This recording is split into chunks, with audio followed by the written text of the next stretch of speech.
Cooking time. Malambot na yung karne ng manok. Ihulog na natin ang sinigang mix.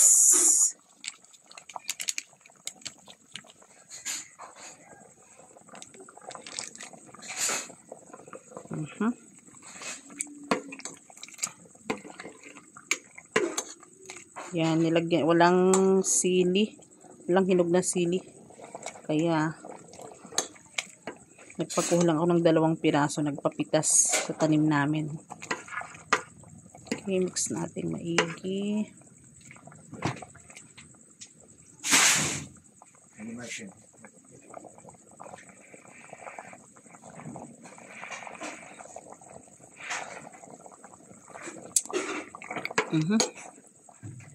Malasa na.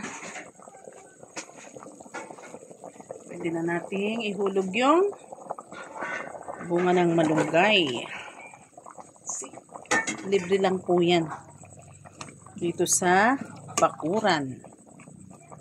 Panahon po ng pamumunga ng malunggay ngayon. May mga ilang tanim ako sa tabi-tabi ng bahay.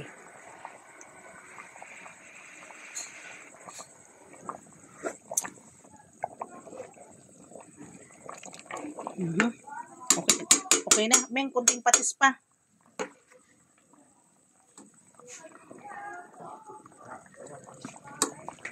Bukasan mo.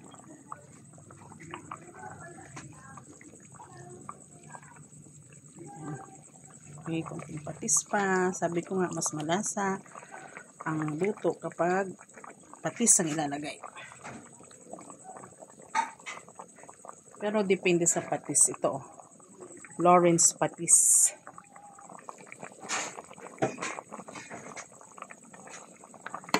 Okay, ready. Mga after 3 minutes, pwede nang hanguin. Dumikit yung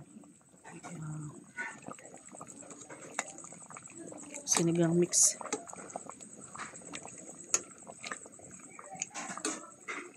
Okay. Dinner time, almost ready. Happy na naman si Father kasi mayroon siyang sabaw. Actually, mahirap mag-isip ng menu kasi si Father is 79 years old and wala na siyang ngipin. Ayaw magpapustiso.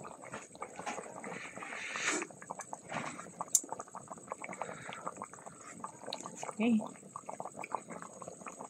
Happy eating, everyone.